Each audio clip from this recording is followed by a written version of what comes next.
Everyone, welcome to my channel physics by Neetu. आज हम class 12th chapter 4 magnetic effect of current से related कुछ previous years के questions discuss करेंगे। बहुत इंपॉर्टेंट होने वाला है ये वाला वीडियो। देखो, इससे पहले जो 3 चैप्टर्स हैं उनके प्रीवियस ईयर्स के क्वेश्चंस हम ऑलरेडी डिस्कस कर चुके हैं।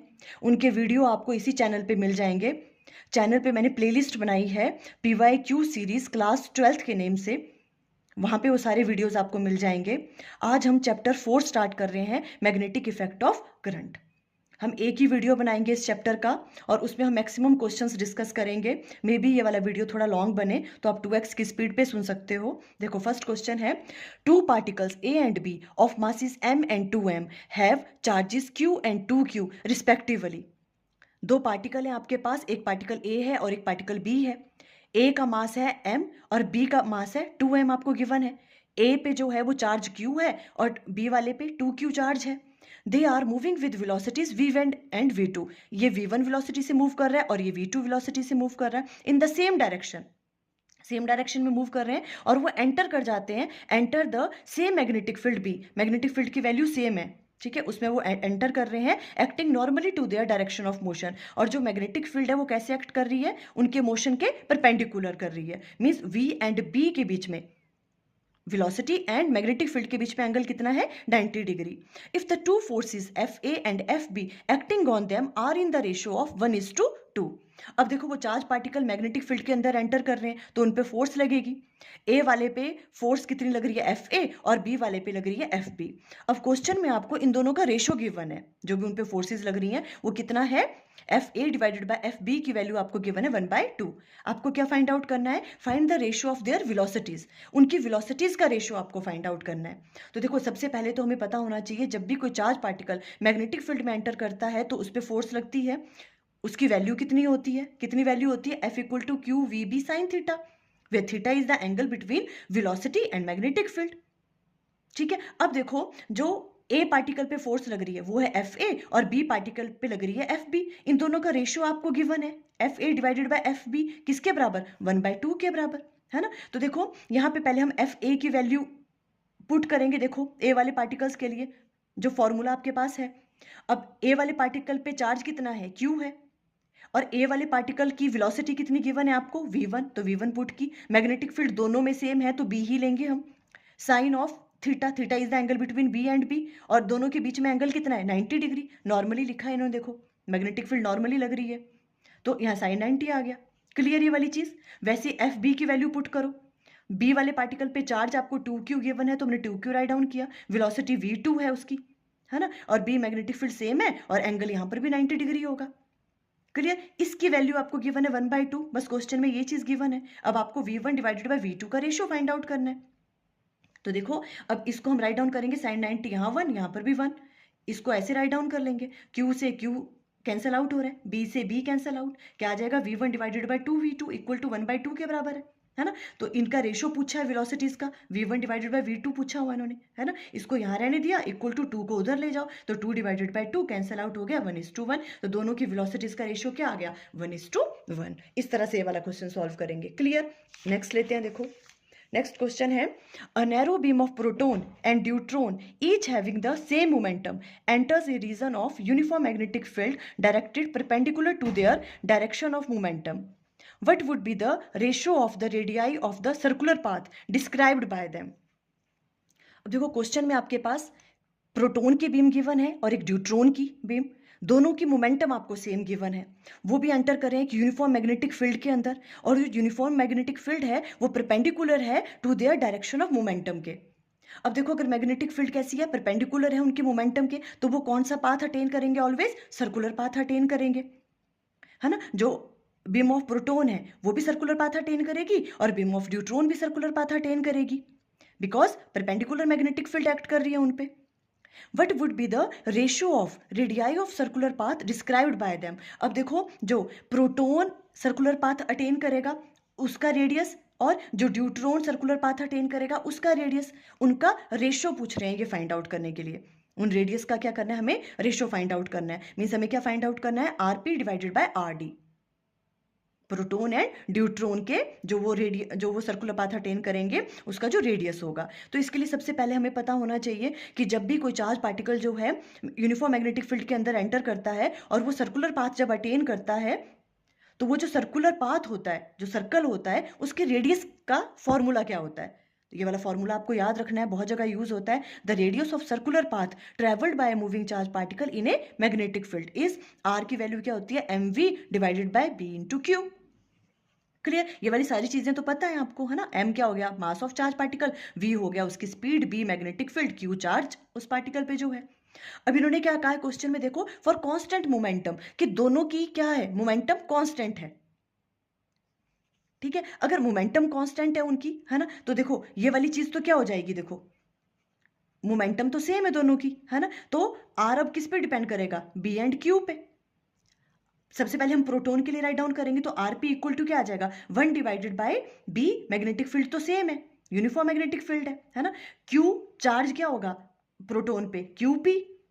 वैसे ड्यूट्रॉन की बात करेंगे तो ड्यूट्रॉन में क्या है, देखो आर डी, अगर इसके रेडियस की बात करें हम, है ना, जो भी ये सर्कुलर पाथ अटेन करेगा उसका रेडियस जो होगा equal to 1 divided by B, तो सेम है, uniform magnetic field. Charge on deuteron is q d, इस तरह से राइट डाउन करेंगे। अब इन दोनों का रेशियो पूछा है तो RP divided by R D, वो किसके बराबर आएगा, this divided by this, this divided by ये करेंगे तो ये ऊपर चला जाएगा, बी से B cancel out, Q D divided by Q P आ जाएगा। यहां तक क्लियर है, ठीक है। अब देखो जो जितना चार्ज ड्यूट्रॉन पे होता है उतना ही प्रोटॉन पे होता है, सेम चार्ज होता है ना, 1 1 तो 1:1 आ गया है, देखो इनका रेशो, जब इनका रेशो 1:1 है तो ये इसके बराबर है, तो means RP divided by R D का रेशो भी क्या आएगा, 1:1। इस तरह से आप सॉल्व करोगे, सिंपल, आपको ये फॉर्मूला याद होना चाहिए था। और हमें पता मोमेंटम क्या, कहीं इन्होंने कांस्टेंट है तो हमने इसको इग्नोर किया, दोनों के केस में सेम होगी वो, है ना।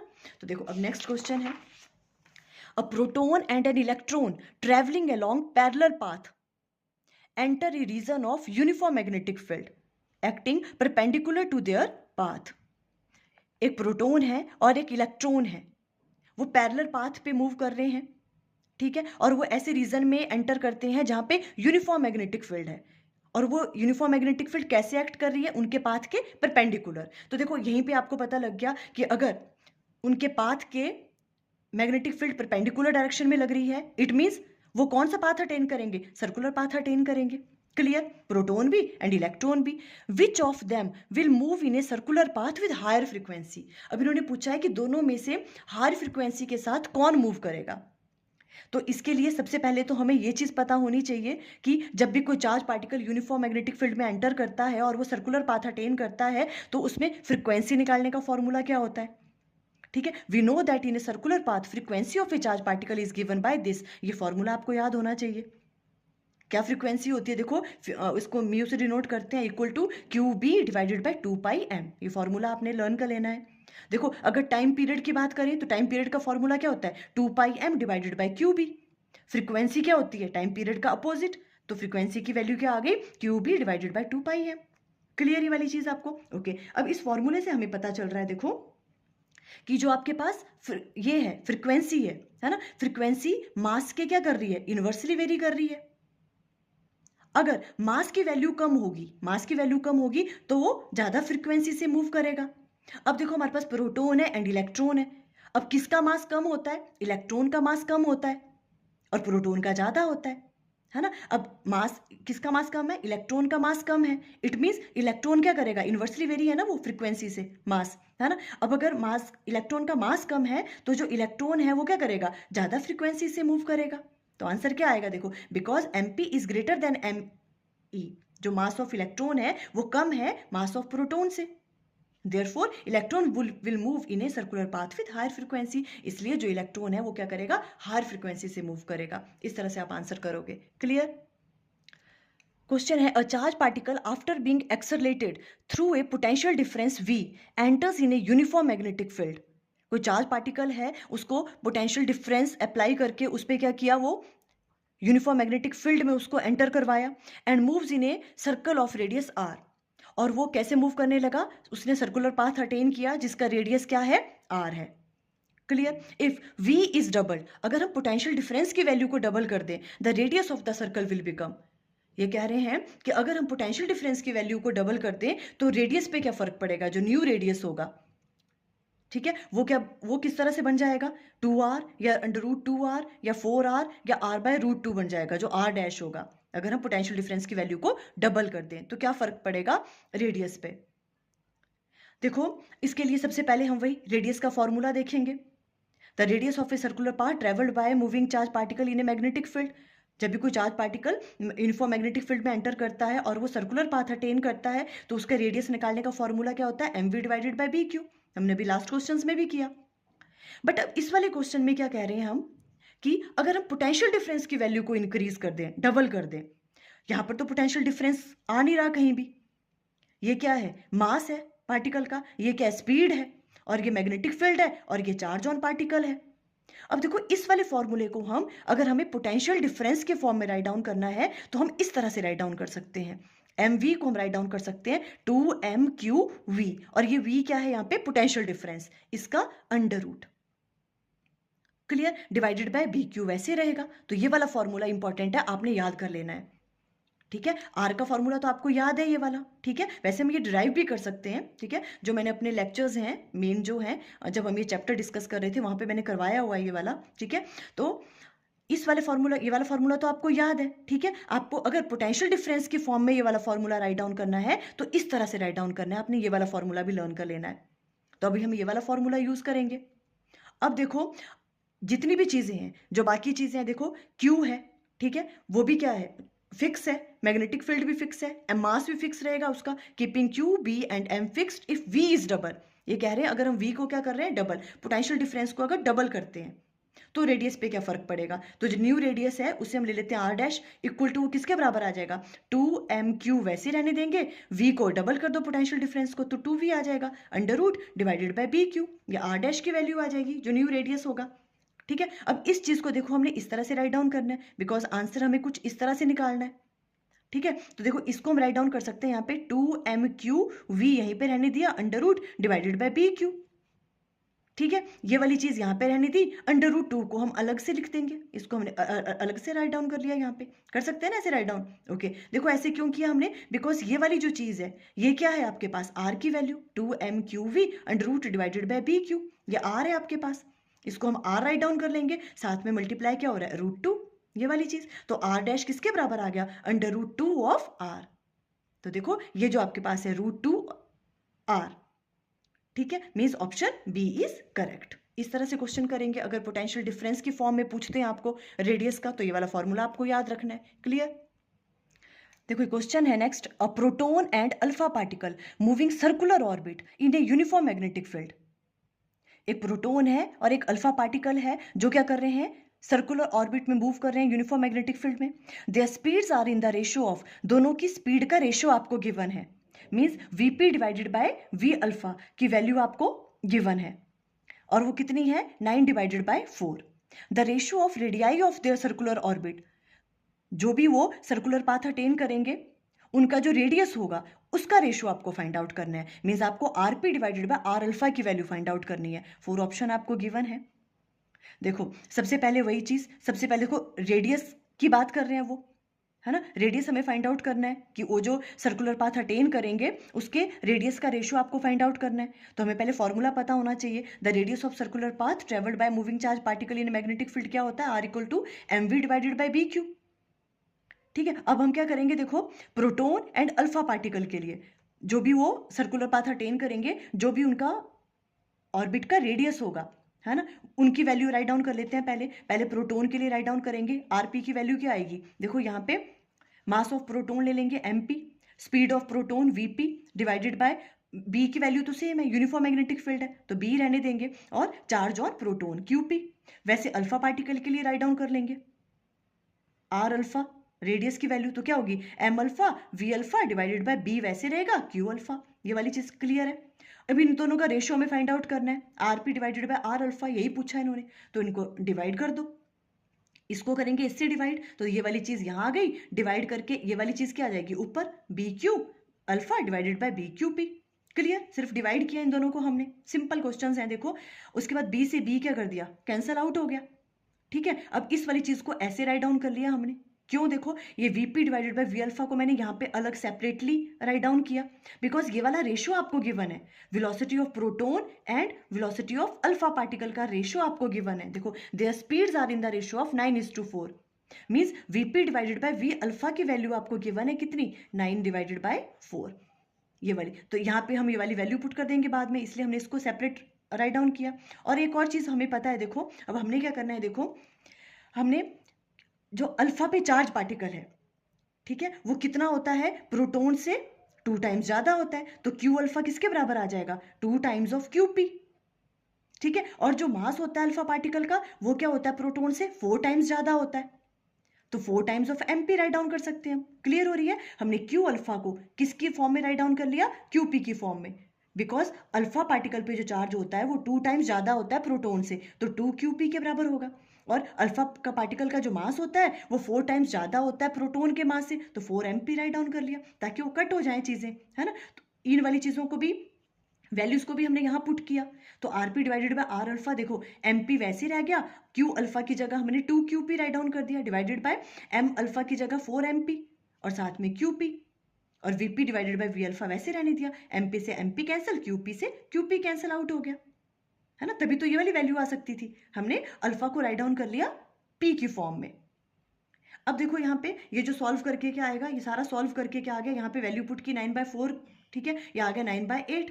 तो जो रेशियो है आरपी एंड आर अल्फा का क्या आ गया? 9/8, 9:8 means option D is correct. इस तरह से सॉल्व करोगे ऐसे क्वेश्चंस को। अब देखो नेक्स्ट क्वेश्चन लेते हैं। Beams of electrons and protons move parallel to each other in the same direction. देखो एक इलेक्ट्रॉन की बीम है, फॉर एग्जाम्पल ये इलेक्ट्रॉन की बीम है और ये प्रोटॉन की बीम है, ये पैरेलल मूव कर रहे हैं सेम डायरेक्शन में, ये भी इसी डायरेक्शन में मूव कर रहा है और ये बीम भी इसी डायरेक्शन में मूव कर रही है। ये प्रोटॉन की बीम है और ये इलेक्ट्रॉन की बीम है, ठीक है। दे वो 4 ऑप्शन आपको गिवन है। अब आप बताओ कि ये एक दूसरे को अट्रैक्ट करेंगी या रिपेल करेंगी, ठीक है, इसके बारे में आपको बताना है। तो देखो सबसे पहले तो हमें क्या करना है, करंट की वैल्यू फाइंड आउट करनी है। देखो प्रोटॉन इस डायरेक्शन में मूव कर रही है, जो प्रोटॉन की बीम है, प्रोटॉन पे होता है पॉजिटिव चार्ज, है ना, तो पॉजिटिव चार्ज इस तरफ को मूव कर रहा है, मीन्स करंट की डायरेक्शन भी क्या होगी इसकी वजह से? इसी डायरेक्शन में, तो करंट की डायरेक्शन ये वाली आएगी। इलेक्ट्रॉन की बीम मूव कर रही है इस डायरेक्शन में, इसकी वजह से करंट क्या होगा? करंट की डायरेक्शन क्या होगी? यहाँ पे इलेक्ट्रॉन इस डायरेक्शन में मूव कर रहे हैं, तो करंट की डायरेक्शन क्या होगी? इस डायरेक्शन में, अपोजिट में आई। इस वाले में करंट की डायरेक्शन क्या होगी? ये वाली। क्लियर? अब देखो इन दोनों में करंट कैसा है? अपोजिट डायरेक्शन में है, यहाँ ऊपर जा रहा है, यहाँ से नीचे जा रहा है। और हमें पता है दो पैरेलल जो कंडक्टर होते हैं, करंट कैरिंग कंडक्टर, अगर उनमें करंट अपोजिट डायरेक्शन में होता है तो वो एक दूसरे को क्या करती हैं? रिपेल करती हैं, है ना। ये डेरिवेशन भी हमने की हुई है चैप्टर 4 में। क्लियर? तो अब हम क्या कहेंगे, इनमें से कौन सी ऑप्शन करेक्ट होगी? बिकॉज देखो करंट क्या है, दोनों में अपोजिट डायरेक्शन में है, अपोजिट में है तो वो क्या करती हैं? एक दूसरे को रिपेल करती हैं, तो repel each other. Option B is correct. इस तरह से करोगे आप अगर एमसीक्यू कोई आता है। नेक्स्ट है time period of a charge particle under going a circular motion in a uniform magnetic field is independent of. कोई भी चार्ज पार्टिकल है, अगर वो क्या कर रहा है, यूनिफॉर्म मैग्नेटिक फील्ड के अंदर क्या कर रहा है, वो सर्कुलर मोशन कर रहा है, तो जो उसका टाइम पीरियड होगा वो किसके इंडिपेंडेंट होगा? मतलब वो टाइम पीरियड किस पे डिपेंड नहीं करेगा। देखो इसके लिए आपको पहले टाइम पीरियड का फॉर्मूला आना चाहिए। टाइम पीरियड निकालने का फॉर्मूला क्या होता है? 2πm divided by B Q, ठीक है। तो देखो इन फैक्टर्स पे ये डिपेंड करता है टाइम पीरियड। देखो मास ऑफ पार्टिकल डिपेंड करता है, तो ये ऑप्शन तो नहीं होगी। चार्ज पे भी डिपेंड करता है, ये ऑप्शन भी नहीं होगी। मैग्नेटिक फील्ड पे भी डिपेंड करता है। सिर्फ किस पे डिपेंड नहीं करता? स्पीड ऑफ पार्टिकल पे डिपेंड नहीं करता है। It means option A is correct. जो टाइम पीरियड है वो किस पे डिपेंड नहीं करता है, किसके इंडिपेंडेंट है? स्पीड ऑफ द पार्टिकल्स के। Means option A is correct. देखो नेक्स्ट क्वेश्चन है, a straight wire is kept horizontally along east west direction. एक स्ट्रेट वायर है जिसको हमने किस तरह से प्लेस किया हुआ है? ईस्ट टू वेस्ट डायरेक्शन में, इस तरह से। If a steady current flows in a wire from east to west, अगर करंट फ्लो कर रहा है इस वायर में ईस्ट टू वेस्ट, ये ईस्ट होता है, ये वेस्ट, ये नॉर्थ, ये साउथ, इस तरह से आपने ड्रॉ कर लेना है, ठीक है। अब इस वायर में करंट फ्लो कर रहा है कहां से कहां? East to west. The magnetic field at a point above the wire will be point towards. 4 option आपको गिवन है। ये कह रहे हैं इस वायर के अबव, यहां पे अगर आपको मैग्नेटिक फील्ड की डायरेक्शन देखनी है तो वो किस तरफ को पॉइंट होगी, ईस्ट की तरफ को, वेस्ट की, या नॉर्थ या साउथ की तरफ को। तो देखो ये है आपके पास एक वायर, ठीक है, इस पे करंट फ्लो कर रहा है ईस्ट से वेस्ट डायरेक्शन में, इस डायरेक्शन में करंट फ्लो कर रहा है। आपको यहां पे देखना है इस पॉइंट पे, अबव दिस वायर, ये वाला पॉइंट ले लो, ठीक है। इस पॉइंट पे आपको मैग्नेटिक फील्ड की डायरेक्शन देखनी है। फर्स्ट तो क्या है रूल, आप राइट हैंड थंब रूल लगा लो, ठीक है। करंट की डायरेक्शन इस तरफ को है, राइट हैंड का थंब प्लेस किया करंट की डायरेक्शन में, और आपको इस पॉइंट पे फाइंड आउट करनी है मैग्नेटिक फील्ड की डायरेक्शन। तो देखो इस तरह से करेंगे, जो फिंगर कर्ल होती है वो बताती है मैग्नेटिक फील्ड की डायरेक्शन, है ना। तो देखो इस तरह से इस पॉइंट पे फिंगर्स कैसे हो रही हैं, देखो इस तरफ को पॉइंट कर रही हैं, means towards north. Magnetic field की डायरेक्शन कहाँ होगी, टूवर्ड्स नॉर्थ होगी। इसको आप सेकेंड रूल से भी देखो एक्सप्लेन कर सकते हैं हम इसको, इसकी डायरेक्शन किस तरह से, by using Biot Savart law. Biot Savart law के अकॉर्डिंग डीबी किसके बराबर होता है, mu naught upon 4 pi I d l cross r divided by r cube, ये वाला फॉर्मूला होता है, ठीक है। और यहां पर देखो डीएल क्या है, यहां पे ले लेंगे हम स्मॉल, यहां पे ये जो लेंथ है स्मॉल लेंथ, डीएल ले ली हमने, ठीक है। और आर क्या होता है, जिस पॉइंट पे आपको मैग्नेटिक फील्ड निकालनी है, यहां पे निकालनी है मैग्नेटिक फील्ड आपको, ठीक है, उसका परपेंडिकुलर डिस्टेंस इस वाले डीएल से, ये वाला डिस्टेंस हो, ये वाला हो गया आर, आर वेक्टर, ठीक है। अब देखो क्रॉस प्रोडक्ट में हम कैसे निकालते हैं डायरेक्शंस, db इक्वल टू इन दोनों का क्रॉस प्रोडक्ट है, ठीक है। जो पहले वाला वेक्टर है dl वेक्टर ले रहे हैं हम, ये वाला स्मॉल, ये वाला, ठीक है। इसकी तरफ हम क्या करेंगे, राइट हैंड की फिंगर्स को प्लेस करेंगे फर्स्ट वाले वेक्टर की तरफ को, dl इस तरफ को है, ठीक है। और सेकंड है आर वेक्टर यहाँ पे है ना। तो फिंगर को कर्ल करेंगे फर्स्ट वेक्टर से दूसरे वेक्टर की तरफ, आर वेक्टर ऊपर है, इस तरह से फिंगर कर्ल की हमने, ठीक है। और ये जो थंब है ये बताता है फिर किसकी डायरेक्शन, जो भी आप यहाँ पे फाइंड आउट कर रहे हो क्रॉस प्रोडक्ट, डीबी की वैल्यू, है ना। तो जो आपके पास थंब है वो पॉइंट हो रहा है किसकी तरफ को, मैग्नेटिक फील्ड की डायरेक्शन। क्लियर हुआ, देखो ये वाला एक वेक्टर ये था, डीएल की तरफ को हमने इस तरह से प्लेस की, ठीक है, फिंगर्स राइट हैंड की। अब हमने इसको मूव करना है कहाँ, दूसरे वेक्टर की तरफ, वो आर वेक्टर ये वाला है, परपेंडिकुलर डिस्टेंस ऐसे मूव किया, जो ये आपके पास थंब है वो बताता है फिर मैग्नेटिक फील्ड की डायरेक्शन, वो भी टुवर्ड्स नॉर्थ है। आप ऐसे भी एक्सप्लेन कर सकते हो। Clear, option C is correct होगी इसमें। अब देखो next, a particle of mass m and charge q is moving with velocity v equal to V x I cap plus V Y J cap if it is subjected to a magnetic field b equal to B naught I cap it will move in a. देखो कोई particle है जिसका मास m है और charge q है, ठीक है, और उसकी वेलोसिटी किस में है, देखो एक्स वाई प्लेन में है, v x i plus v j cap, i cap और जे कैप है, मीन्स एक्स वाई प्लेन में लाई कर रही है उसकी वेलोसिटी, ये एक्स डायरेक्शन है, ये वाई और ये जेड, तो उसकी वेलोसिटी चार्ज पार्टिकल की कैसे कर रही है, इस वाली डायरेक्शन में है। अब ये कह रहे हैं अगर इस चार्ज पार्टिकल को हमने मैग्नेटिक फील्ड में डाला और मैग्नेटिक फील्ड की डायरेक्शन किस तरफ है, बी नॉट आई कैप, मीन्स एक्स एक्सिस के अलॉन्ग है मैग्नेटिक फील्ड, इस तरफ को मैग्नेटिक फील्ड है। तो ये पूछ रहे हैं कि जो चार्ज पार्टिकल है वो कौन सा पाथ अटेन करेगा। देखो जब हमें पता है, ये हमने डेरिवेशन भी की हुई है इसकी, ठीक है, जब भी कोई चार्ज पार्टिकल की वेलोसिटी जो है मैग्नेटिक फील्ड के साथ थीटा एंगल बनाती है तो वो हेलिकल पाथ लेता है। कौन सा पाथ लेता है, वो हेलिकल पाथ। तो आंसर क्या होगा यहाँ पे, हेलिकल पाथ। क्लियर ये वाली चीज, क्योंकि वी ने मैग्नेटिक फील्ड के साथ कितना एंगल बनाया, कोई थीटा एंगल पे है, वो मैग्नेटिक फील्ड इस डायरेक्शन में है। जब भी चार्ज पार्टिकल की वेलोसिटी मैग्नेटिक फील्ड के साथ थीटा एंगल बनाती है तो वो कौन सा पाथ लेता है, circular path, sorry helical path, ठीक है। और सर्कुलर पाथ कब लेता है, जब उस चार्ज पार्टिकल की वेलोसिटी मैग्नेटिक फील्ड के साथ कैसा एंगल बनाती है, 90 डिग्री का, तो वो सर्कुलर पाथ अटेन करता है। पर इस वाले केस में चार्ज पार्टिकल की वेलोसिटी जो है वो मैग्नेटिक फील्ड के साथ थीटा एंगल बना रही है, तो वो हमेशा कैसा पाथ लेता है, हेलिकल पाथ। तो means option C is correct. अब देखो नेक्स्ट क्वेश्चन लेते हैं, a long wire with a small current element of length 1 centimetre is placed at the origin. देखो ये वाली इस तरह से आपको डायग्राम गिवन है, क्या कह रहे हैं, एक लॉन्ग वायर है जिसपे एक स्मॉल करंट एलिमेंट आपको गिवन है जिसकी लेंथ है 1 सेंटीमीटर एट द ओरिजिन, और ओरिजिन पे है, देखो ये है ओरिजिन, यहां पे वो करंट एलिमेंट है 1 सेंटीमीटर का, डीएल ले लेंगे ये वाली, ठीक है, जो करंट एलिमेंट है इसकी लेंथ कितनी ले ली हमने, DL, and carries a current of 10 ampere, 10 ampere का करंट फ्लो कर रहा है इसमें अलोंग एक्स एक्सिस, इस डायरेक्शन में, ये वाली आपको डायरेक्शन गिवन है अलोंग एक्स एक्सिस की तरफ, करंट कितना है 10 एम्पियर का फ्लो कर रहा है यहां से, ठीक है। Find out the magnitude and direction of the magnetic field due to the इस करंट एलिमेंट की वजह से आपको मैग्नेटिक फील्ड की डायरेक्शन और उसका मैग्नीट्यूड फाइंड आउट करना है on the Y axis at distance 0.5 metre from it. Y axis के अलोंग एक पॉइंट है P, जो कितना दूर है इससे 0.5 मीटर, मतलब यहां से कितना ऊपर है ये 0.5 मीटर, तो ये क्या हो गया R।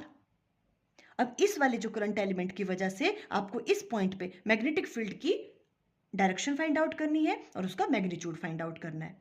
सिंपल, देखो आपने पहले क्वेश्चंस पढ़ने हैं, ठीक है। अब आपको पता है, देखो जो करंट एलिमेंट की वजह से किसी पॉइंट पे मैग्नेटिक फील्ड निकालने का फॉर्मूला हम किससे निकालते हैं, बाय बायट्स-सेवरेट लॉ, है ना। और उसकी वैल्यू क्या होती है, B = μ0/4π I dl sin theta divided by r², अगर आपको P पॉइंट पे फाइंड आउट करनी है ना। स्मॉल करंट एलिमेंट की वजह से किसी पॉइंट पे मैग्नेटिक फील्ड निकालने का यही तो फॉर्मूला होता है।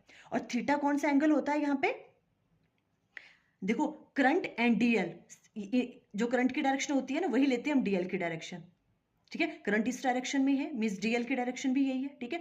किस किस के बीच में होता है वो, डीएल एंड थीटा किस किस के बीच में होता है, डीएल जो करंट एलिमेंट है और जहां पे आपको मैग्नेटिक फील्ड फाइंड आउट करनी है उसका परपेंडिकुलर डिस्टेंस जो होता है उस करंट एलिमेंट से, means R. DL and R के बीच में जो एंगल होता है वो थीटा है, और इस केस में वो कितना है 90 डिग्री। देखो ये वाला डीएल है और आर ये है, 90 डिग्री का एंगल है। क्लियर। देखो वैल्यूज क्या क्या गिवन है आपको, बस ये फॉर्मूला पता होना चाहिए, आगे तो इजी है। आई कितना है 10 एम्पेयर का करंट फ्लो कर रहा है, और डीएल क्या दे रखा है आपको 1 सेंटीमीटर, इसको मीटर में कन्वर्ट कर लो क्योंकि ये मीटर में गिवन है, ठीक है। मीटर में कन्वर्ट कर लिया तो 0.01 मीटर आ गया, और ये वाला जो डिस्टेंस है P पॉइंट ये R होगा, और ये दे रखा आपको 0.5 मीटर।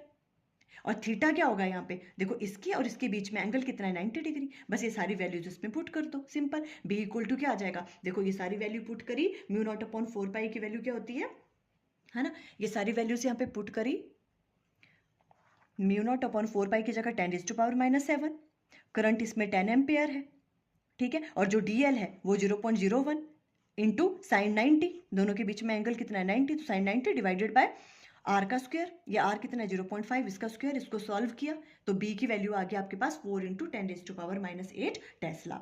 हमने मैग्नीट्यूड फाइंड आउट कर लिया इस पॉइंट पे, इस करंट एलिमेंट की वजह से। डायरेक्शन भी फाइंड आउट करनी है मैग्नेटिक फील्ड की, हम यूज करेंगे राइट हैंड थंब रूल का, ठीक है। तो देखो करंट की डायरेक्शन में हमने प्लेस किया राइट हैंड का थंब इस तरह से, है ना। ये करंट की डायरेक्शन है इस तरफ को, फिंगर बताती है मैग्नेटिक फील्ड की डायरेक्शन, P पॉइंट यहाँ पे है देखो इस तरह से।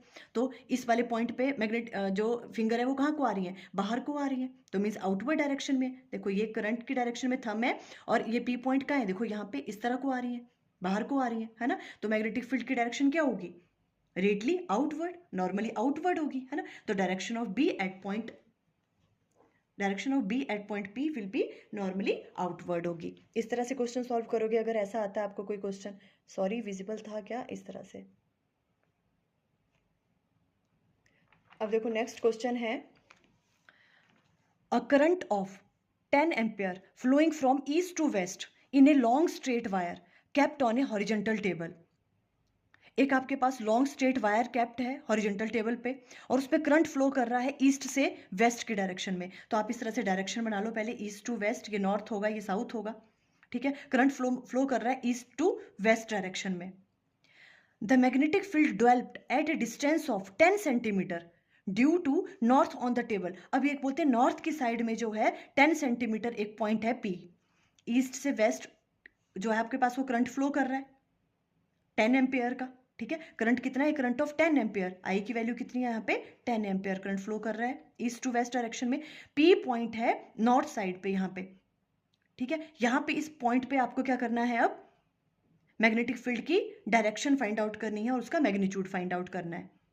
इस किसकी वजह से, ये जो भी आपके पास क्या है लॉन्ग स्ट्रेट वायर है, लॉन्ग स्ट्रेट वायर है, इसकी वजह से P पॉइंट पे आपको क्या करना है, मैग्नेटिक फील्ड की वैल्यू फाइंड आउट करनी है। तो देखो कौन सा फॉर्मूला लगाएंगे हम, देखो बस इसमें कंफ्यूज नहीं होना है। देखो क्या है, अगर आपको किसी करंट एलिमेंट की वजह से निकालना है, स्मॉल लेंथ की वजह से किसी पॉइंट पे मैग्नेटिक फील्ड की वैल्यू, तो आप यूज करते हो बायट्स-सेवरेट लॉ, ठीक है। अगर हम बात कर रहे हैं किसकी, अगर लॉन्ग स्ट्रेट वायर की बात कर रहे हैं, मीन्स वो इनफाइनाइट वायर ले लेते हैं हम उसकी लेंथ, ठीक है। उसकी वजह से किसी पॉइंट पे अगर आपको मैग्नेटिक फील्ड की वैल्यू फाइंड आउट करनी है तो फॉर्मूला लगता है ये वाला, ठीक है। क्या फॉर्मूला होता है, B = μ0/4π 2I divided by R। R क्या है उस वायर से जिस पॉइंट पे आपको फाइंड आउट करनी है मैग्नेटिक फील्ड, उसका डिस्टेंस। ये कब करेंगे फॉर्मूला यूज हम? जब हम किसकी बात कर रहे हैं? लॉन्ग स्ट्रेट वायर की बात कर रहे हैं, इनफाइनाइट लॉन्ग वायर की। क्लियर है? ओके, तो मीन्स ये वाला, क्योंकि यहाँ पे लिखा हुआ है देखो, जो भी आपके पास वायर है वो कैसी है? लॉन्ग स्ट्रेट वायर है, तो ये वाला फॉर्मूला यूज होगा। अब देखो सारी चीजें, ये फॉर्मूला आता है फिर तो इजी है। आई की वैल्यू आपको 10 एम्पेयर गिवन है, आर जो है वो कितना आपको 10 सेंटीमीटर, इस वजह से इसको मीटर में कन्वर्ट कर लेना है, तो 10 इंटू 10⁻⁻2 मीटर हो जाएगा। आपको मैग्नेटिक फील्ड की वैल्यू फाइंड आउट करनी है, तो देखो ये फॉर्मूला यूज किया, μ0/4 की वैल्यू होती है 10⁻⁻7, है ना, मल्टीप्लाई बाय 2 और मल्टीप्लाई बाय आई। करंट की वैल्यू कितनी है? 10 एम्पेयर, डिवाइडेड बाय आर की वैल्यू कितनी है? 10 इंटू 10⁻⁻2। जब हमने मीटर में कन्वर्ट कर लिया था, सॉल्व किया, तो बी की वैल्यू ये वाली आ गई आपकी। क्लियर? देखो कई बच्चे कंफ्यूज रहते हैं ना, इनफाइनाइट लॉन्ग स्ट्रेट वायर की वजह से जो मैग्नेटिक फील्ड निकालना, अगर किसी पॉइंट पे जो आर डिस्टेंस उससे दूर है, तो उसका फॉर्मूला ये वाला भी होता है। और एक और क्या फॉर्मूला बन सकता है इसका? 2 से ये चीज कैंसिल आउट कर लो, है ना, तो यहाँ क्या आ जाएगा? 2 पाई। तो क्या फॉर्मूला बनेगा? μ0I divided by 2 pi are, है ना। बहुत से बच्चे मुझसे पूछते हैं कि मैम ये वाला फॉर्मूला क्यों यूज किया, उसका फॉर्मूला तो वो वाला होता है, μ0I divided by 2 pi are, है ना, एक ही बात है। μ0/4 अगर आपने राइट डाउन कर लिया, है ना, तो यहाँ पे 2I आ गया, अगर इसको कैंसिल आउट कर लोगे तो दूसरा फॉर्मूला बन जाएगा। ये इसलिए राइट डाउन किया बिकॉज हमें μ0/4 की वैल्यू पता होती है, 10⁻⁻7 होती है, तो न्यूमेरिकल प्रॉब्लम सॉल्व करना जो है वो ईजी हो जाते हैं। क्लियर? ओके, तो बी की वैल्यू तो हमें पता लगी, हमें अब डायरेक्शन भी बतानी है, वो तो simple right hand thumb rule, current के डायरेक्शन में हमने राइट हैंड का थंब प्लेस किया और पी पॉइंट यहाँ पे है ना, तो ये फिंगर कहाँ कर्ल हो रही है? देखो करंट के डायरेक्शन में रखा हमने राइट हैंड का थंब, और ये यहाँ पे देखनी है हमने मैग्नेटिक फील्ड के डायरेक्शन, और किस तरह से कहाँ को कर्ल हो रही है? वो डाउनवर्ड डायरेक्शन में, तो एक्टिंग डाउनवर्ड डायरेक्शन, इस तरह से राइट डाउन कर लोगे आप। अब देखो नेक्स्ट क्वेश्चन है, एमसीक्यूज हैं देखो। A constant current is flowing through a solenoid, an iron rod is inserted in the solenoid along its axis, which of the flowing quantity will not increase? देखो question में क्या कह रहे हैं, आपके पास एक सोलेनॉइड है जिससे कांस्टेंट करंट फ्लो कर रहा है, मींस करंट की वैल्यू चेंज नहीं हो रही है। अब उस सोलेनॉइड के अंदर हमने एक आयरन रॉड को इंसर्ट कर लिया, तो ये कह रहे हैं इन 4 क्वांटिटीज में से कौन सी क्वांटिटी है जो क्या नहीं होगी? इंक्रीज नहीं करेगी। देखो सबसे पहले magnetic field at the centre, वो तो इंक्रीज करेगा बिकॉज आपने आयरन रॉड को इंसर्ट किया है। सेकंड है मैग्नेटिक फ्लक्स, वो भी इंक्रीज करेगा सोलेनॉइड का। देखो सी है रेट ऑफ हीटिंग, ये नहीं करेगा, ठीक है, अभी हम एक्सप्लेन करते हैं क्यों। फोर्थ है देखो सेल्फ इंडक्टेंस ऑफ सोलेनॉइड, ये भी चेंज करेगा, है ना। तो देखो रेट ऑफ हीटिंग है जो क्या नहीं करेगा? इंक्रीज नहीं करेगा, बिकॉज रेट ऑफ हीटिंग, जो हीटिंग है ना, वो किस पे डिपेंड करती है? करंट पे डिपेंड करती है, और करंट तो कैसा है? कांस्टेंट करंट फ्लो कर रहा है, वो तो चेंज नहीं कर रहा है, तो क्या इंक्रीज नहीं करेगा? रेट ऑफ हीटिंग, वो इंक्रीज नहीं करेगा, means option C is correct. कैसे राइट डाउन किया देखो, when iron rod is inserted in a current carrying solenoid along its axis, then the magnetic field, magnetic flux and self inductance of the solenoid increases, but there is no increase in the rate of heating as it is depend on the current flowing in it. It means option C is correct, C option correct है, because current तो constant है। Next question है, a current carrying wire kept in a uniform magnetic field will experience a maximum force when it is, 4 option आपको given है। एक current carrying wire है जिसको आपने यूनिफॉर्म मैग्नेटिक फील्ड में प्लेस किया, तो उस पर फोर्स लगेगी, ठीक है, ड्यू टू मैग्नेटिक फील्ड उस पर क्या लगेगी? फोर्स। एक करंट कैरिंग वायर को आपने केप्ट किया यूनिफॉर्म मैग्नेटिक फील्ड में, तो जो उस पर फोर्स लगेगी वो मैक्सिमम कब लगेगी, ये पूछ रहे हैं, ठीक है। तो देखो फोर्स निकालने का फॉर्मूला क्या होता है? ILB sin theta, where theta is the angle between L and B, ठीक है। अब थीटा जब 90 डिग्री होगा तभी मैक्सिमम फोर्स उस पर एक्ट करेगी। इट मींस जो भी आपके पास वो जो करंट कैरिंग वायर है उसको हम कैसे प्लेस करेंगे? मैग्नेटिक फील्ड के परपेंडिकुलर प्लेस करेंगे। जब इन दोनों के बीच में एंगल कितना होगा? 90 डिग्री, तो मैक्सिमम फोर्स उस पर लगेगी, है ना। तो इट मींस कौन सी ऑप्शन करेक्ट होगी? ए वाली, perpendicular to the magnetic field. जब हम उस करंट कैरिंग वायर को कैसे प्लेस करेंगे? मैग्नेटिक फील्ड के परपेंडिकुलर, ठीक है। F equal to this one, so it will be maximum when sin theta is maximum, means theta की वैल्यू 90 डिग्री होनी चाहिए, और the wire is perpendicular to the magnetic field. It means option A is correct. जब हम wire को कैसे place करेंगे? Magnetic field के परपेंडिकुलर डायरेक्शन में करेंगे। क्लियर? देखो ये नेक्स्ट क्वेश्चन ले रहे हैं हम, बहुत इंपॉर्टेंट क्वेश्चन है ये वाला, इसमें ऑलमोस्ट सारे कॉन्सेप्ट यूज हो जाएंगे आपके। इससे रिलेटेड क्वेश्चन आने के मैक्सिमम चांसेस हैं। हो सकता है कुछ कुछ चीज़ें वो चेंज कर लें। देखो क्वेश्चन क्या है, a long straight wire A B carries a current of 4 ampere. आपके पास एक लॉन्ग स्ट्रेट वायर गिवन है ए बी, जिसमें से 4 एम्पियर का करंट फ्लो कर रहा है इस डायरेक्शन में ए टू बी। ये फिगर आपको क्वेश्चन में गिवन है, ठीक है। करंट की डायरेक्शन भी आपको फिगर में गिवन है, ए से बी डायरेक्शन में करंट फ्लो कर रहा है 4 एम्पियर का इस वायर से। A proton P travels at 4 into 10 raised to power 6 metre पर second parallel to the wire. अब क्या दे रहे हैं क्वेश्चन में, ये प्रोटोन है P जो ट्रेवल कर रहा है, इसकी स्पीड आपको गिवन है कितनी, 4 into 10 raised to power 6 metre पर सेकेंड, जो इस वायर के पैरेलल मूव कर रहा है, ठीक है। और ये जो प्रोटोन है ये इस वायर से कितना दूर है, 0.2 मीटर फ्रॉम इट। इस वायर से प्रोटोन का डिस्टेंस कितना है, 0.2 metre. And in a direction opposite to the current. और ये किस डायरेक्शन में मूव कर रहा है, जो ये करंट की डायरेक्शन है ना, इसके अपोजिट डायरेक्शन में मूव कर रहा है। करंट मूव कर रहा है ए टू बी, तो ये कहाँ मूव कर रहा होगा, इसके अपोजिट डायरेक्शन में, मीन्स इस वाली डायरेक्शन में मूव कर रहा है वो प्रोटोन। क्लियर यहां तक बात, ओके। ये चीजें आपको गिवन है, क्या फाइंड आउट करना है, calculate the force which the magnetic field of current exert on the proton. आपको प्रोटोन पे मैग्नेटिक फोर्स की वैल्यू फाइंड आउट करनी है, कितनी फोर्स लग रही है, किसकी वजह से, इस करंट कैरिंग वायर की वजह से। ये करंट कैरिंग वायर क्या प्रोड्यूस करेगा अपने अराउंड, मैग्नेटिक फील्ड, है ना। तो उस मैग्नेटिक फील्ड की वजह से इस प्रोटोन पे कितनी फोर्स लग रही है, आपको वो वाली वैल्यू कैलकुलेट करनी है। Also specify the direction of the force, और उस फोर्स की आपको डायरेक्शन भी फाइंड आउट करनी है। क्लियर क्वेश्चन आपको, ओके। तो सबसे पहले देखो हमें किसका फॉर्मूला पता होना चाहिए। जब भी कोई चार्ज पार्टिकल मैग्नेटिक फील्ड में एंटर करता है तो उस पर फोर्स लगती है ना। ये चार्ज पार्टिकल है, इसकी मैग्नेटिक फील्ड में वो एंटर किया, यहाँ से करंट फ्लो कर रहा है, ये अपने अराउंड मैग्नेटिक फील्ड बनाएगा, उसके अंदर ही एंटर किया, है ना। तो इस मैग्नेटिक फील्ड की वजह से इस पर फोर्स लगती है। उसे निकालने का फॉर्मूला क्या होता है, F equal to Q B B sine theta. ये चीज आपको फाइंड आउट करनी है ना। फिर आप देखोगे कि आपके पास क्या क्या चीजें गिवन है। चार्ज ऑन प्रोटोन निकालना तो इजी है, हमें पता है ना। जितना इलेक्ट्रॉन पे होता है उतना प्रोटोन पे होता है, सिर्फ पॉजिटिव होता है वो, है ना। तो 1.6 into 10 raise to power -19।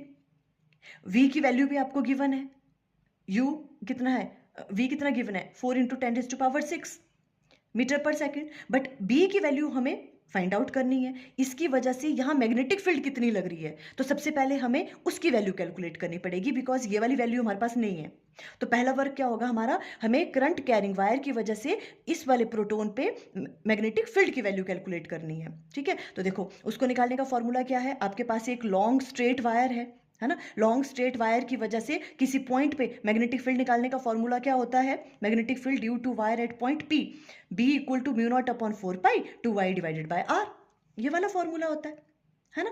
Okay, आप वैसे भी राइट डाउन कर सकते हो, मैं बार बार कह रही हूँ, ठीक है। 2 से कई लोग इसको यहाँ पे कैंसिल कर देते हैं, तो क्या आ जाएगा, mu naught I divided by 2 pi R. अब वो वाला फॉर्मूला भी यूज कर सकते हो, एक ही बात है।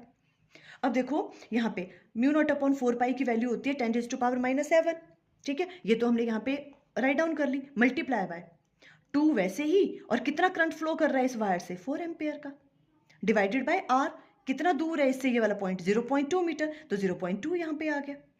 ये हमने सॉल्व किया, यहाँ पर देखो यहाँ से डेसिमल हटा तो यहाँ पे 0 लग गया ऊपर, ये 40 बन गया, 2 से 2 कैंसिल आउट हो गया, 40 इंटू 10 रेज़ टू पावर -7 आ गया। इसे हम राइट डाउन कर सकते हैं 4 into 10 raise to power -6 tesla, ठीक है। इतनी मैग्नेटिक फील्ड लग रही है प्रोटोन पे ड्यू टू इस करंट कैरिंग वायर की वजह से, जो मैग्नेटिक फील्ड यहाँ लग रही है उसका मैग्नीट्यूड ये वाला है, ठीक है, ओके। तो बी की जगह तो हम ये चीज पुट कर सकते हैं यहाँ पे, ठीक है। बट अब हमें और क्या फाइंड आउट करना है, उस मैग्नेटिक फील्ड की डायरेक्शन भी फाइंड आउट करनी है, बिकॉज थीटा ये जो होता है, थीटा ये कौन कौन सा एंगल होता है, जितनी इस पे मैग्नेटिक फील्ड लग रही है ना, मैग्नेटिक फील्ड एंड इस वी के बीच वाला जो एंगल होता है वो होता है थीटा, है ना। तो पहले हमें पता होना चाहिए जो मैग्नेटिक फील्ड यहाँ पे लग रही है उसकी डायरेक्शन क्या है। तो वो कैसे फाइंड आउट करेंगे, करंट कैरिंग वायर की वजह से कैसे करते हैं, right hand thumb rule. Magnetic field की डायरेक्शन हम हमेशा ऑलमोस्ट इसी वाले फॉर्मूले इसी वाले रूल से फाइंड आउट करते हैं। तो राइट हैंड का जो थंब है वो करेंगे हम किसकी तरफ, करंट की तरफ प्लेस, इस तरह से, है ना। और पी पॉइंट देखो यहाँ पे है, यहाँ पे मैग्नेटिक फील्ड किस डायरेक्शन में जा रही है, देखो जहाँ फिंगर कर्ल होती है, देखो इस तरफ को अंदर हो रही है कर्ल, तो किस डायरेक्शन में लग रही है मैग्नेटिक फील्ड, यहाँ पे डाउनवर्ड में, है ना। This field act on proton downward, perpendicular लग रही है, ठीक है, डाउनवर्ड डायरेक्शन में लग रही है मैग्नेटिक फील्ड। क्लियर, ओके, अब लगा दो फोर्स का फॉर्मूला। अब हमें फोर्स निकालनी है यहाँ पे, F equal to Q we B sine theta होता है। ठीक है, Q की वैल्यू आ जाएगी charge on a proton that is 1.6 into 10⁻⁻19। V की वैल्यू आपको गिवन है 4 इंटू 10⁻6 मल्टीप्लाई बाय जो ये B है मैग्नेटिक फील्ड कितनी आई इसकी वजह से यहाँ पे 4 इंटू 10⁻⁻6 है। हमने राइट डाउन कर लिया। साइन ऑफ थीटा, देखो साइन, अब थीटा देखना है हमें। ठीक है, थीटा किस किस के बीच में एंगल होता है? V एंड B के बीच में। ठीक है, तो देखो कैसे मूव कर रहा है वो, इस डायरेक्शन में है ना, तो वेलोसिटी तो इस डायरेक्शन में है और मैग्नेटिक फील्ड कहाँ लग रही है? डाउनवर्ड, अंदर को लग रही है, तो दोनों के बीच में एंगल कितना हो गया? 90 डिग्री। आप समझ रहे हो ये वाली बात? देखो इस पॉइंट पे मैग्नेटिक फील्ड लग रही है ऐसे डाउनवर्ड डायरेक्शन में और ये पार्टिकल मूव कर रहा है इस डायरेक्शन में ऐसे, तो दोनों के बीच में एंगल कितना हो गया? 90 डिग्री। तो साइन 90 यहाँ पुट किया हमने, साइन 90 हो गया 1 और यहाँ से देखो 10⁻6 और 10⁻6 ये कैंसिल आउट हो गए, तो इसको मल्टीप्लाई किया तो आया 25.6 इंटू 10⁻90। इसे हम राइट डाउन कर सकते हैं 2.56, तो यहाँ पे आ जाएगा मल्टीप्लाई बाय 10⁻18 कूलम। ठीक है, आप ऐसे भी रहने दो वैसे भी ठीक है। क्लियर? तो इतनी फोर्स लग रही है इस प्रोटोन पे, यही तो पूछा था इन्होंने। अब इस फोर्स की हमें डायरेक्शन भी फाइंड आउट करनी है और हम फोर्स की डायरेक्शन कैसे फाइंड आउट करते हैं? By Fleming left hand rule से। ठीक है, तो फ्लेमिंग लेफ्ट हैंड रूल के अकॉर्डिंग क्या होता है? देखो इस तरह से आपकी जो लेफ्ट हैंड की जो ये वाली फिंगर होती है ना, ये क्या बताती है? मैग्नेटिक फील्ड की डायरेक्शन। और ये क्या होता है आपके पास? जो करंट की डायरेक्शन होती है ना, और थंब बताता है फिर मैग्नेटिक फोर्स की डायरेक्शन जो फोर्स की है। क्लियर? ओके, तो अब देखो जो मैग्नेटिक फील्ड है इस पॉइंट पे, मैग्नेटिक फील्ड कैसी लग रही थी? डाउनवर्ड, है ना, तो मैग्नेटिक फील्ड लग रही है इस तरह से, आपको विजिबल है। देखो मैग्नेटिक फील्ड, ये लेफ्ट हैंड है, मैग्नेटिक फील्ड लग रही है आपकी इस तरह से डाउनवर्ड डायरेक्शन में। ठीक है, ऐसे करते हैं डाउनवर्ड में। ठीक है, और जो आपके पास करंट की डायरेक्शन है वो होगी ये वाली, है ना, बिकॉज प्रोटोन है मीन्स पॉजिटिव चार्ज है ना, तो पॉजिटिव चार्ज जिस तरफ को मूव करेगा करंट की भी वही डायरेक्शन होगी। देखो ये हमेशा याद रखना, कुछ बच्चे कंफ्यूज होते हैं, ये कौन सी लेते हैं हम? डायरेक्शन ऑफ करंट, या तो आप कह सकते हो जो भी मोशन ऑफ चार्ज पार्टिकल है, पॉजिटिव चार्ज जो होता है, बिकॉज पॉजिटिव चार्ज जिस तरफ को मूव करता है करंट उसी डायरेक्शन में फ्लो करता है ना, तो पॉजिटिव चार्ज है तो देखो इस तरफ को करंट इस तरफ को मूव कर रहा है, मैग्नेटिक फील्ड अंदर लग रही है, थंब बताता है फोर्स की डायरेक्शन, तो फोर्स कहाँ लग रही है? देखो आपकी राइट हैंड साइड की तरफ को, है ना, इस तरफ को फोर्स लगेगी। क्लियर? तो हम किस तरह से राइट डाउन करेंगे? This force is acting towards right hand side by using Fleming left hand rule. हमने फ्लेमिंग लेफ्ट हैंड रूल का यूज करके फाइंड आउट की फोर्स कैसे लगेगी राइट हैंड साइड में। देखो यहाँ पर ही क्वेश्चन में चेंज कर सकते हैं वो, मान लो कि हमने तो अभी यहाँ पे प्रोटोन राइट डाउन किया कि प्रोटोन जो है इस तरफ को मूव कर रहा है ना, मान लो अगर वो प्रोटोन की जगह इलेक्ट्रॉन लिख दें क्वेश्चन में कि इलेक्ट्रॉन इस तरफ को मूव कर रहा है ना, तब नहीं आएगी डायरेक्शन ये वाली towards right hand side, because electron इस तरफ को मूव कर रहा है ना, हमें तो करंट की, ये तो करंट की डायरेक्शन बताता है, या तो motion of charge positive charge होता है। ठीक है, तो देखो अगर इलेक्ट्रॉन इस तरफ को मूव कर रहे हैं तो करंट कैसे होगा? इसके अपोजिट डायरेक्शन में, है ना, तो ये वाली चीज जो है ना, जो ये वाली फिंगर अब ये उस तरफ को होगी फिर। क्लियर? अभी तो नीचे था इस तरह से, है ना, बाद में क्या होगा, ये इसकी डायरेक्शन अपोजिट हो जाएगी, तो यहाँ पे डायरेक्शन भी क्या आएगी? चेंज आएगी। क्लियर? ओके, देखो मीन्स अगर प्रोटॉन की जगह है इलेक्ट्रॉन दिया होता तो क्या कहना था हमने, जो करंट की डायरेक्शन है वो कैसी होनी थी? इस डायरेक्शन में, है ना, तो जब हम फ्लेमिंग लेफ्ट हैंड रूल लगाते तो ये जो फिंगर है ये निचली तरफ को नहीं आनी थी, ये कहाँ आनी थी? उस तरफ को। ठीक है, तो जो मैग्नेटिक फोर्स है उसकी डायरेक्शन भी क्या हो जानी है? चेंज हो जानी है, अगर एग्जाम में ऐसे ट्विस्ट करके पूछते हैं तो। क्लियर हुआ ये वाली चीज़ आपको? ठीक है, आपको क्या करना था, इसकी वजह से पहले मैग्नेटिक फील्ड आपने यहाँ फाइंड आउट की, उसका मैग्नीट्यूड और उसकी डायरेक्शन फाइंड आउट की आपने। ठीक है, उसके बाद हमने क्या कहा, एफ का फॉर्मूला लगा दिया हमने कितना होता है ना, फिर यहाँ पे हमने उस जो भी यहाँ पे फोर्स लग रही है इस वाले करंट कैरिंग वायर की वजह से, उसकी हमने डायरेक्शन भी फाइंड आउट करनी थी, और कैसे कैसे की वो? By using Fleming left hand rule. Clear? देखो नेक्स्ट देखते हैं आप। Two long insulated straight wires carrying current of 3 ampere and 5 ampere are arranged in XY plane as shown in figure। आपके पास ये वाली फिगर गिवन है। ठीक है, यहाँ पर देखो ये एक वायर ये वाली है, इसमें से 3 एम्पियर का करंट फ्लो कर रहा है इस डायरेक्शन में, और एक ये वाली वायर है, इसमें से 5 एम्पियर का करंट फ्लो कर रहा है। लॉन्ग इंसुलेटेड स्ट्रेट वायर्स हैं ये। ठीक है, और देखो ये डायरेक्शन दे रखी है, ये एक्स, ये वाई और जेड, मीन्स एक्स एक्स की तरफ और ये वाई एक्सिस की तरफ। Find the magnitude and direction of net magnetic field eight point P1 and P2। आपको P1 point and P2 point पे नेट मैग्नेटिक फील्ड निकालनी है, इसकी वजह से भी और इसकी वजह से भी। P1 पॉइंट के आपको कोऑर्डिनेट गिवन है 2 मीटर एंड 2 मीटर, मीन्स इधर को भी वो 2 चला, इधर को भी 2, तो ये वाला पॉइंट आया P1, ठीक है। और P2 पॉइंट कौन सा है, x की तरफ -1 चला, तो ये -1, और y की तरफ 1 है, तो यहाँ पे -1 एंड 1, ये वाला पॉइंट P2 है। P1 एंड P2 पे इन दोनों वायर की वजह से आपको नेट मैग्नेटिक फील्ड की वैल्यू फाइंड आउट करनी है, ठीक है, और डायरेक्शन भी फाइंड आउट करनी है। ओके, तो अब देखो हम क्या करेंगे, सबसे पहले इस पॉइंट पे फाइंड आउट करो मैग्नेटिक फील्ड, ठीक है।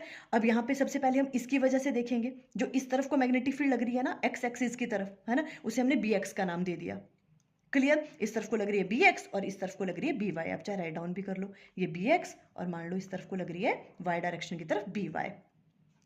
तो देखो क्या होगी, इसकी वजह से यहाँ पे फाइंड आउट करनी है, लॉन्ग स्ट्रेट वायर है, उसकी वजह से मैग्नेटिक फील्ड किसी पॉइंट पे, वही formula μ0/4π 2y divided by r, μ0/4π वैसे रहने दो, 2 मल्टीप्लाई बाय कितना करंट फ्लो कर रहा है इससे 3 का, डिवाइडेड बाय ये कितना डिस्टेंस है इसका यहाँ से यहाँ तक, देखो यहाँ से यहाँ भी 2 था और यहाँ से यहाँ भी 2, तो 2 है, 2 मीटर, ठीक है। तो यहाँ पे 2 राइट डाउन कर लिया हमने, 2 से 2 कैंसल आउट हो गया, तो यहाँ पे जो 3 एम्पियर की वजह से जो मैग्नेटिक फील्ड का मैग्नीट्यूड होगा वो क्या आ रहा है, 3 μ0/4π, ठीक है। अब यहाँ पे डायरेक्शन भी देख लो, इसकी वजह से कितनी डायरेक्शन कहाँ लग रही है, देखो करंट की डायरेक्शन में हमने राइट हैंड थंब रूल का यूज करना है, देखो राइट हैंड के थंब को प्लेस किया हमने करंट की डायरेक्शन में, यहाँ है पॉइंट, देखो तो यहाँ फिंगर्स कैसी आ रही हैं बाहर, तो आउटवर्ड डायरेक्शन हुई, तो आउटवर्ड हमने राइट डाउन कर ली यहाँ पे, ठीक है। हम क्या कर रहे हैं, इस पे पहले इसकी वजह से हमने फाइंड आउट की मैग्नेटिक फील्ड, अब इस वाली वायर की वजह से यहाँ पे फाइंड आउट करेंगे, फिर net magnetic field find out करेंगे, ठीक है। बी वाई की वजह से देखो कितनी लग रही है मैग्नेटिक फील्ड,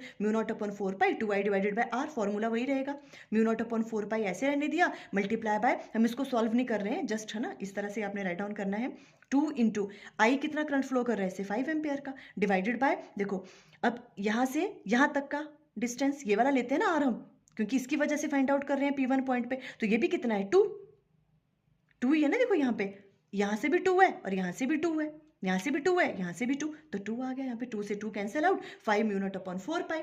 अब इस वाली वायर की वजह से देखो डायरेक्शन क्या होगी मैग्नेटिक फील्ड की P1 पॉइंट पे, दोबारा right hand thumb rule, current की डायरेक्शन में ये रखा, देखो पॉइंट कहाँ है यहाँ पे, इस तरफ इनवर्ड जा रही है, देखो है ना, तो इनवर्ड आ गई देखो इसकी वजह से, और इसकी वजह से कैसी आ रही थी आउटवर्ड, देखो करंट ये और यहाँ से आउटवर्ड, ठीक है, तो इसकी वजह से आउटवर्ड आई और इसकी वजह से इनवर्ड आई।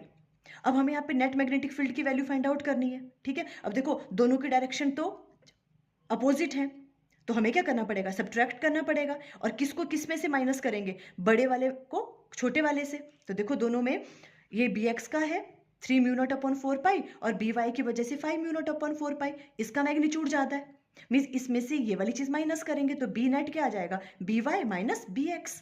क्लियर, ये इस तरह से फाइंड आउट करोगे आप नेट मैग्नेटिक फील्ड। क्लियर, यहाँ पे by minus bx equal to क्या आ जाएगा, ये वाली चीज माइनस ये वाली चीज, μ0/4π हमने कॉमन ले लिया और अंदर क्या आ जाएगा 5 - 3 इक्वल टू किसके बराबर आ गया 2 μ0/4π। ये आ गई इस वाले पॉइंट पे P1 पॉइंट पे net magnetic field. Clear, half question आपका कंप्लीट हो गया।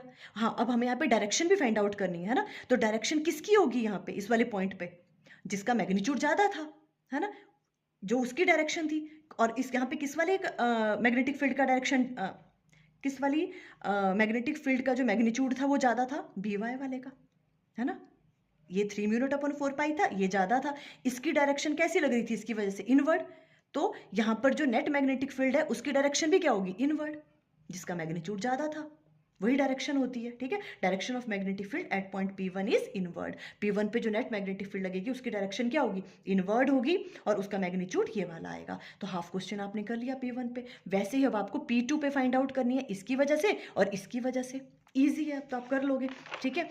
देखो magnetic field eight point P2 और इसके कोऑर्डिनेट क्या क्या थे आपके पास, -1 एंड 1, ठीक है। ओके, तो सबसे पहले हम bx उसकी वजह से फाइंड आउट करेंगे, फॉर्मूला तो यही रहेगा, ठीक है, μ0/4π मल्टीप्लाई बाय 2 मल्टीप्लाई बाय कितना करंट फ्लो कर रहा है इससे 3, इसकी वजह से निकालना है इस पे, अब इस वायर से कितना करंट फ्लो कर रहा है 3, है ना, तो यहाँ आ गया 3 डिवाइडेड बाय r कितना है इस वाली वायर से कितना ऊपर है ये 1 मीटर, इधर को भी 1 है और इधर को भी 1 है तो 1 आएगा, हमने 1 राइट डाउन किया। ये चीज समझ रहे हो ना 1 क्यों आया, है ना, ये y की तरफ भी कितना है वो 1 है और x की तरफ कितना है -1। ओके, तो ये वाली चीज़ आ गई यहाँ पे सॉल्व करने के बाद। 2 से ये वाला चीज़ कैंसिल आउट की, 3 म्यू नॉट अपॉन 2 पाई। तो बी एक्स की वैल्यू ये वाली आ गई आपको, मैग्नीट्यूड। अब इसकी वजह से देख लो कि यहाँ पे डायरेक्शन क्या है। अब इसकी वजह से यहाँ पे डायरेक्शन करनी है, देखो इस तरह से, तो आउटवर्ड ही है। देखो करंट की डायरेक्शन में देखो ये है 3 एम्पेयर का करंट इस डायरेक्शन में, और पॉइंट P2 यहाँ पे है, फिंगर बाहर आ रही है, तो आउटवर्ड आएगी। हमने आउटवर्ड लिख ली। अब वी वाई की वजह से फॉर्मूला वही रहेगा, म्यू नॉट अपॉन 4 पाई 2 इंटू दूसरे वाले में से कितना करंट फ्लो कर रहा है 5 एम्पेयर का, डिवाइडेड बाय आर कितना है, वहाँ पे 1 नहीं है ना, देखो 1 1 है ना। इस तरफ को भी कितना है, यहाँ से यहाँ तक भी कितना है 1, -1 नहीं लेंगे हम, सिर्फ मैग्नीट्यूड लेंगे, तो 1 है यहाँ पे। ठीक है, तो यहाँ पे ले लिया हमने 1, इसको सॉल्व किया तो आ गया 5 म्यू नॉट अपॉन 2 पाई। ये आउटवर्ड है ये वाली डायरेक्शन भी। अब देखो दोनों की वजह से, इसकी वजह से भी और इस वाली वायर की वजह से भी, दोनों की वजह से डायरेक्शन क्या आ रही है मैग्नेटिक फील्ड की, आउटवर्ड, सेम डायरेक्शन में है। तो नेट मैग्नेटिक फील्ड क्या हो जाती है जब सेम मैग्नेटिक फील्ड की डायरेक्शन होती है, ऐड कर देते हैं हम उसको। ठीक है, तो नेट मैग्नेटिक फील्ड क्या आ जाएगी, B X plus B Y. इन दोनों को ऐड कर देंगे, तो ऐड कर लिया हमने, देखो इनको म्यू नॉट अपॉन 2 पाई आपने कॉमन ले लिया, और अंदर क्या रह गया आपके पास 3 + 5, ये आ गया। इसको सॉल्व किया, बी नेट की वैल्यू आ गई 4 म्यू नॉट अपॉन 4 पाई। ठीक है, अब यहां पर भी डायरेक्शन क्या होगी, यहाँ पे आउटवर्ड ही रहेगी, दोनों की आउटवर्ड है ना। The direction of B net on point P2 is outward. इस तरह से आपने P1 एंड P2 पे नेट मैग्नेटिक फील्ड की वैल्यू कैलकुलेट की और उनकी डायरेक्शन आपने कैलकुलेट की। क्लियर? ओके, अब देखो नेक्स्ट क्वेश्चन लेते हैं। देखो current sensitivity end voltage sensitivity पे है, मैंने सोचा है कि ये वाला क्वेश्चन भी आपको करवा दूं। ठीक है, देखो इतने ही क्वेश्चन सफिशिएंट नहीं होते हैं, पर आप इतने क्वेश्चंस कर लोगे ना किसी चैप्टर के, तो आप कोई भी क्वेश्चन सॉल्व कर सकते हो। आपको पता रहेगा कि ऐसे ऐसे अगर क्वेश्चन आते हैं तो आपको कैसे सॉल्व करना है। ठीक है, देखो नेक्स्ट क्वेश्चन है, the current sensitivity of A galvanometer increases by 20% if its resistance also increases by 25%, the voltage sensitivity will. क्या कहा इन्होंने कि अगर हम करंट सेंसिटिविटी को, गैल्वेनोमीटर है, अगर हम क्या करें उसकी करंट सेंसिटिविटी को 20% से इंक्रीज कर दें और उसके रेजिस्टेंस को भी 25% से इंक्रीज कर दें, तो जो न्यू वोल्टेज सेंसिटिविटी होगी उस पर क्या फर्क पड़ेगा, क्या वो डिक्रीज होगी, क्या वो इंक्रीज होगी, और होगी तो कितने % से होगी। ठीक है, ओके, सबसे पहले आपने क्या करना है, ऐसे वाले क्वेश्चंस में देखो IG ले लिया हमने करंट सेंसिटिविटी, ठीक है, एंड VG हमने डिनोट किया वोल्टेज सेंसिटिविटी के लिए। IG क्या है करंट सेंसिटिविटी, VG क्या है वोल्टेज सेंसिटिविटी। ठीक है, ओके, नाउ वी नो, अगर हमें वोल्टेज सेंसिटिविटी और करंट सेंसिटिविटी के बीच में रिलेशन फाइंड आउट करना होता था तो क्या होता था, देखो सॉरी, वोल्टेज सेंसिटिविटी किसके बराबर होती है, current sensitivity divided by resistance R। ये आपको याद रखना है, आपको फॉर्मूला भी इसका हमने डिटेल में किया हुआ है ये वाला। ठीक है, जब हमने ये वाला चैप्टर अंडरस्टैंड किया था, वोल्टेज सेंसिटिविटी किसके बराबर होती है, current sensitivity divided by R। तो यहां से हम क्या राइट डाउन कर सकते हैं, वोल्टेज सेंसिटिविटी हम ले रहे हैं VG इक्वल टू किसके बराबर आ गया, current sensitivity divided by R, resistance IG divided by R। Okay, इसको फर्स्ट का नाम दे दिया। क्लियर यहां तक? ओके, ये है आपके पास वोल्टेज सेंसिटिविटी। अब ये क्या कह रहे हैं, हमें वोल्टेज सेंसिटिविटी की वैल्यू फाइंड आउट करनी है जब हमने उसमें कुछ चेंजेस करी हैं। क्या चेंजेस करी हैं, न्यू वोल्टेज सेंसिटिविटी को हमने VG डैश से डिनोट कर दिया। क्या क्या किया इन्होंने क्या किया, करंट सेंसिटिविटी को 20% इंक्रीज कर दिया ओल्ड वाली करंट सेंसिटिविटी से। ठीक है, तो VG डैश में क्या आ जाएगा, यहाँ पे IG की जगह IG प्लस IG में क्या ऐड किया उन्होंने, 20% ऑफ IG, 20% इंक्रीज कर दिया आपने current sensitivity, divided by resistance में कितना इंक्रीज किया, 25% का, तो R प्लस 25% ऑफ R आएगा यहाँ पे, जो न्यू वोल्टेज सेंसिटिविटी होगी। यहाँ तक क्लियर है? ओके, अब देखो VG डैश इक्वल टू क्या आ जाएगा, IG प्लस 20% ऑफ IG का मतलब है 20 डिवाइडेड बाय 100 इंटू IG, और 25% ऑफ R का मतलब क्या होगा, 25 डिवाइडेड बाय 100 इंटू R। ये यहाँ पे राइट डाउन कर लिया, इसको हम थोड़ा सॉल्व कर लेंगे। ठीक है, ये यहाँ पे सॉल्व किया तो 1/5 आ गया, और ये सॉल्व किया तो यहाँ पे 1/4 आ गया इंटू R। ठीक है, अब VG डैश की वैल्यू इन्होंने पूछी हुई है ना, तो अब इसको सॉल्व कर लो। देखो जब इसको यहाँ पे हम सॉल्व करेंगे तो यहाँ पर क्या आएगा, देखो ये वाली चीज, देखो यहाँ पे आएगा 5 आ गया यहाँ पे आपका एलसीएम। ठीक है, और यहाँ आ जाएगा आपके पास 5IG प्लस 5 है, यहाँ पे आ जाएगा IG। क्लियर? डिवाइडेड बाय, यहाँ पे आ गया आपके पास 4, और यहाँ पर क्या आ गया आपके पास, देखो ये आ जाएगा आपके पास 4R प्लस R। इस तरह से राइट डाउन कर सकते हैं। और ये किसके बराबर आ गया आपके पास, देखो 5IG प्लस IG कितना हो गया आपके पास 6IG डिवाइडेड बाय यहाँ पे 5 है और होल डिवाइडेड बाय ये वाली चीज़, ये आ गया आपके पास 5R डिवाइडेड बाय 4। इस तरह से देखो, इसको आगे राइट डाउन किया मैंने इस तरह से। तो VG डैश की वैल्यू आ गया आपके पास 6IG divided by 5 divided by 5R divided by 4। ठीक है, ये आ गया आपके पास ये वाली चीज़। अब देखो इसको हमने जब सॉल्व किया, ठीक है, तो सॉल्व करके कितना आ गया है 24IG divided by 25R। Clear ये वाली चीज़ है ना। ये डिवाइडेड बाय ये था ना, ये ऊपर चला जाएगा 4, तो ये 6 4 जा हो गया 24, 5 5 जा हो गया 25, ये वाली चीज़।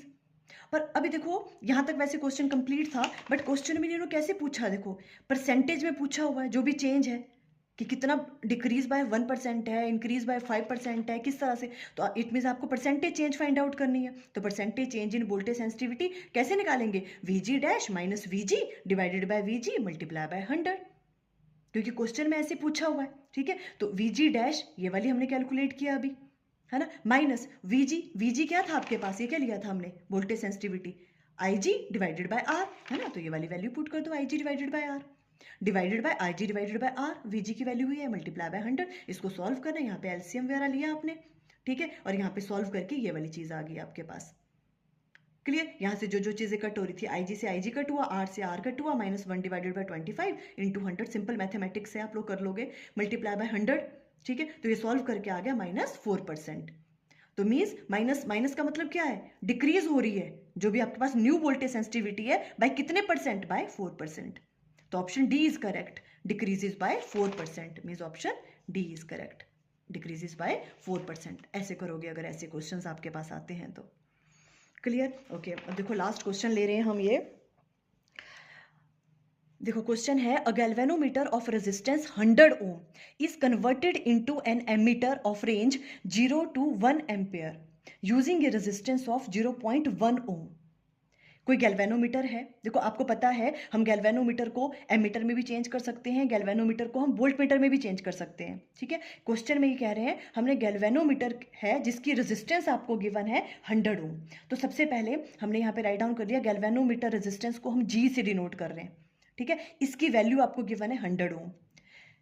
इस गैल्वेनोमीटर को हमने कन्वर्ट किया एमीटर में। कैसे कन्वर्ट करते हैं हम स्मॉल रेजिस्टेंस पैरेलल में कनेक्ट करते हैं, तो आपको ये फिगर आनी चाहिए बनाना। ठीक है, यहाँ पे हमने एक शंट भी बोलते हैं इसको, शंट रेजिस्टेंस है ना, यहाँ स्मॉल रेजिस्टेंस इसके पैरेलल में अटैच कर ली है। ठीक है, इसको कन्वर्ट किया इन्होंने, कन्वर्टेड एमीटर में कन्वर्ट किया ऑफ रेंज, कितनी range 0 to 1 ampere using a resistance of, कितनी रेजिस्टेंस यूज करके उसको एमीटर में चेंज किया। मीन्स ये क्या गिवन है आपको, इस वाली रेजिस्टेंस, ये वाली वैल्यू गिवन है ना, इसका यूज करके ही तो उसने क्या किया, एमीटर बनाया हमने। तो 0.1 ओम मीन्स एस क्या है, शंट रेजिस्टेंस, ये वाली, इसकी वैल्यू आपको गिवन है 0.1 ओम। ठीक है, the ammeter will show full scale deflection for a current of about 4, option आपको गिवन है। आपको क्या फाइंड आउट करना है कि एमीटर किसमें फुल स्केल डिफ्लेक्शन शो करेगा। मीन्स आपको IG की वैल्यू फाइंड आउट करनी है कि गैल्वेनोमीटर में से कितनी जो है मैक्सिमम करंट यहाँ से जाएगा। फुल स्केल डिफ्लेक्शन का मतलब यही हुआ। ठीक है, आपको IG की वैल्यू कैलकुलेट करनी है। देखो दोबारा से अंडरस्टैंड करो क्या कहा हमने कहा देखो गैल्वेनोमीटर को कन्वर्ट किया है एमीटर में। कैसे करते हैं, जब हम एक स्मॉल रेजिस्टेंस पैरेलल में यूज करते हैं, वो होती है शंट रेजिस्टेंस। ठीक है, उसको हम एस से डिनोट करते हैं और जी को हम डिनोट करते हैं गैल्वेनोमीटर रेजिस्टेंस से। ठीक है, इस तरह से हमने इसको किया और यहाँ पे क्या बन गया हमारे पास, ये पूरा का पूरा क्या बन गया हमारे पास, ये जितना भी है ये बन गया आपके पास एमीटर। ओके, तो देखो इसमें क्या क्या होता है, आई करंट यहाँ से आता है, यहाँ से चला जाएगा IG करंट गैल्वेनोमीटर से, और यहाँ कितना करंट जाता है, I माइनस IG, टोटल में से ये वाला कम कर दो तो इतना करंट यहाँ से जाएगा शंट रेजिस्टेंस से, और यहाँ से दोबारा I करंट बाहर आ जाता है। Clear, okay. तो अब देखो इन्होंने इसकी वैल्यू भी आपको गिवन है, किस रेंज का आपको बनाना है एमीटर, 0 to 1 एम्पेयर, तो मैक्सिमम वैल्यू लेते हैं हम। तो I इक्वल टू क्या आ गया यहाँ पे, इसकी वैल्यू आपको गिवन है 1 एम्पेयर। देखो यहाँ लिखा है 0 to 1, ये 1 एम्पेयर गिवन है। ठीक है, गैल्वेनोमीटर की आपको रेजिस्टेंस गिवन है 100 ohm. Clear, okay. Shunt resistance की वैल्यू गिवन है, कितनी रेजिस्टेंस लगा के उसको कन्वर्ट किया है, तो 0.1 ओम। ये सब चीजें आपको गिवन है। आपको फाइंड आउट क्या करना है कि इसकी फुल स्केल डिफ्लेक्शन कितने करंट पे हो रही है, मीन्स आईजी की वैल्यू फाइंड आउट करनी है आपको। ठीक है, अब देखो ये वाली चीज जैसे हमने उस वाले डेरिवेशन में भी किया है, how we can convert galvanometer into an ammeter, तो वहां से हमने ये वाली चीज फाइंड आउट की थी। Shunt resistance S equal to किसके बराबर होता है, IG divided by I minus IG, और मल्टीप्लाई कर देते हैं इसको गैल्वेनोमीटर की रेजिस्टेंस के साथ। ये फॉर्मूला आपको लर्न कर लेना है। क्लियर? एग्जाम में कोई और क्वेश्चन आ सकता है इसी से रिलेटेड, मे बी वो गैल्वेनोमीटर की रेजिस्टेंस पूछ ले, मे बी यहाँ पे आई की वैल्यू पूछ ले, फॉर्मूला यही लगना है। ठीक है, ओके। तो अब यहाँ पे देखो हमें क्या करना है, हमें IG की वैल्यू फाइंड आउट करनी है। पहले तो ये सारी चीजें यहाँ पुट करो। S की वैल्यू पता है, शंट रेजिस्टेंस 0.1 है। IG की वैल्यू हमें फाइंड आउट करनी है, वैसे रहने दो, divided by I, total current की वैल्यू हमें 1 एम्पियर गिवन है, 1 माइनस IG ये हमें फाइंड आउट करना है, मल्टीप्लाई बाय G, गैल्वेनोमीटर की रेजिस्टेंस आपको गिवन है 100 ओम, देखो ये वाली। ठीक है, ये पुट की, फिर तो सिंपल मैथमेटिक्स है, यहाँ से मैंने डेसिमल हटाया तो 1/10 आ गया, IG divided by this one multiply by 100, इसको क्रॉस मल्टीप्लाई किया, यहाँ आ गया I माइनस आई जी, और इधर आ जाएगा 1000 इंटू आई जी।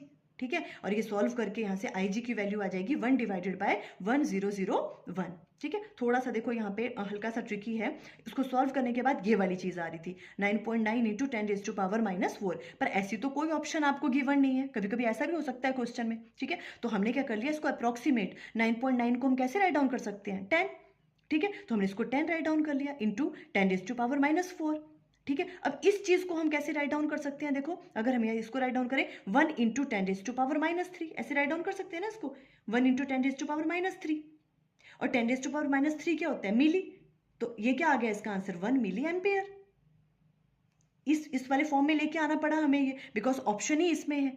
ठीक है, तो ऑप्शन बी इज करेक्ट है यहाँ पे, है ना, 1 मिली एम्पेयर इतना जो है करंट यहाँ से गैल्वेनोमीटर से फ्लो करेगा, उसकी जो फुल स्केल डिफ्लेक्शन होगी वो इस करंट से होगी। ठीक है, देखो ऐसे ऐसे क्वेश्चंस आ जाते हैं, हमने काफ़ी क्वेश्चन देखो डिस्कस किए, आई थिंक आपको क्लियर हो गए होंगे अच्छे से।